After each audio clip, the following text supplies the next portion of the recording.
Chapter 3. Hildegard Holds a Meeting. Church mice had inhabited St. Bartholomew's for generations.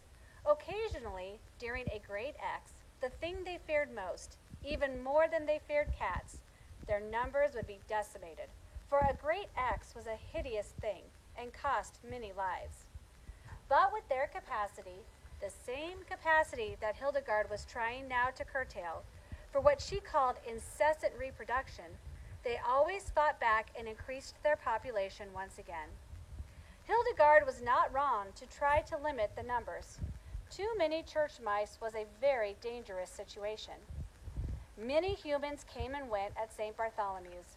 Father Murphy, of course, Miss Vickery, the church secretary, the altar guild ladies, Trevor Fazoli, the organist choir master, and his award-winning men and boys choir, Alcoholics Anonymous members, who met on Thursday evenings, the sexton, the scoutmaster and his scouts, the visiting bishop, and countless others. Occasionally, someone glanced down, saw a mouse, and said something such as, "Yikes," or even "Eek." Or, if it was an altar guild lady, particularly Ruth Ellen Van Riper, "Oh my God." But that would be the end of it. Perhaps the person would say, "There's a mouse in the church." But by then, the visible mouse had scampered away and become invisible. People shrugged, chuckled, and forgot. Ironically, they all thought they were seeing the same mouse. It was Hildegard, actually, who realized that they were making that mistake. She attended an Alcoholics Anonymous meeting on a Thursday night in late September, hidden, of course, in fact, quite concealed behind a potted plant in the corner of the room.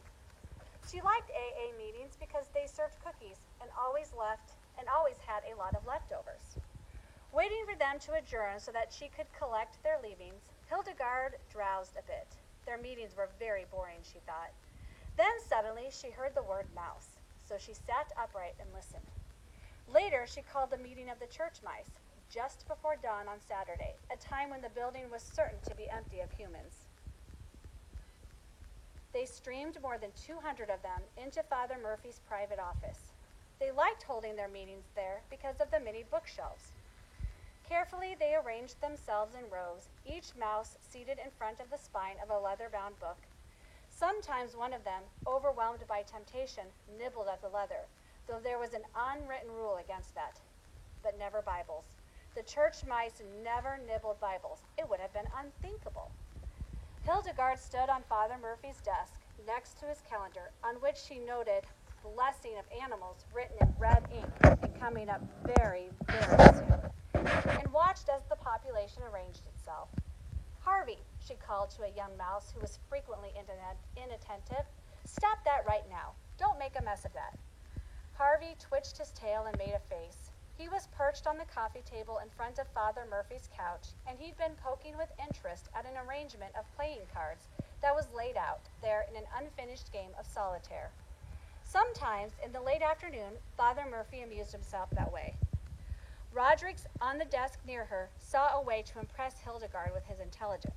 He whispered, "The red 3 could go on the black 4. Hildegard gave him an exasperated look. Then she tapped for silence, using a pencil against the telephone. "The reason I've assembled you," Hildegard began when they were all comfortably arranged and quiet, "is because Thursday evening I dropped in on an AA meeting." "Oh," squealed a young female named Desiree. "Cookie crumbs, cookie crumbs, cookie crumbs." Hildegard glared at her until she contained herself, and I overheard someone, a woman, say that she had seen a mouse in the ladies' room. She looked around the office. This would have been Thursday, about 7 p.m., she reminded them. "Anyone?" she asked meaningfully. No one stirred for a moment. Then, finally, obviously embarrassed, a middle-aged female named Norma raised her paw. "That would have been me. Sorry. I went through the ladies' room because it was a shortcut. I hate making my way around the wiring in that wall." "Yes, the wiring there is awful. One of us is going to be electrocuted someday," another mouse called from his high perch on a shelf where the lives of philosophers were stored. "I knew there was a meeting going on, but I thought AA was all men," Norma explained. "I thought the ladies' room was safe." "Oh, my, no," Hildegard said. "Half women, including the church secretary." so I was wrong, obviously. And there I was in the middle of the room when a woman came in. I scampered away, but I know she saw me. I'm sorry. Is it a disaster? Will it bring on the great X? Norma wrung her tiny paws nervously. A low, frightened murmur made its way around the room. Not by itself, but hear me out, said Hildegard. The next day, Friday, that would be yesterday, I was in the sacristy, about to take my afternoon nap. She always takes naps in the sacristy, Roderick interrupted loudly, hoping that all the mice would notice what a close and special relationship he had with Hildegard. She glared at him. He looked the other way and fell silent. She continued, when I overheard the sexton talking to that woman who heads up the altar guild. The woman with the ugly hat? The church mice nodded their heads and murmured. They all knew the hat. She's the one who says, eek, someone said, and they all giggled. Well, Hildegard went on, the sexton was teasing her a little, I think. He told her to watch out if she took that hat off and set it down, because it looked like a good nest for mice, and he'd seen bugs. It would be a great nest, squeaked a youngster who'd been perched on the arm of the deep red sofa. If she ever puts it in the rummage bin, we should grab it. Hildegard glared again. She hated interruptions. When they were silent, she continued. He told her he'd seen a mouse that morning in the kitchen under the sink. Oh dear, that was me. A large male mouse stood up on his back legs, raised one front paw, and continued his confession. I came up beside the water pipe. I was going to grab part of an SOS pad and take it back to my nest. I like a little firmness to my bed. But just as I got there, someone opened the cabinet door and reached in for a sponge. So I took off. I didn't realize he'd seen me. I'm so sorry. Does it mean the great X? Please, no. Shh.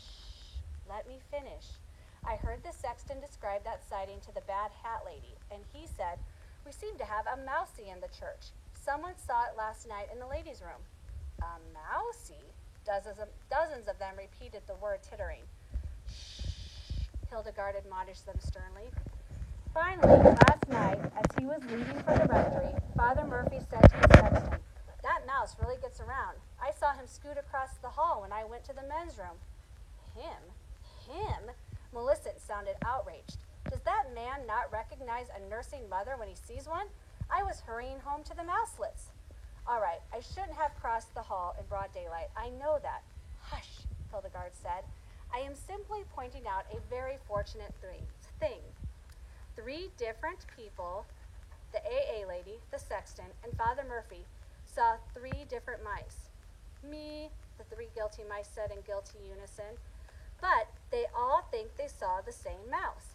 They think St. Bartholomew's has 1 mouse.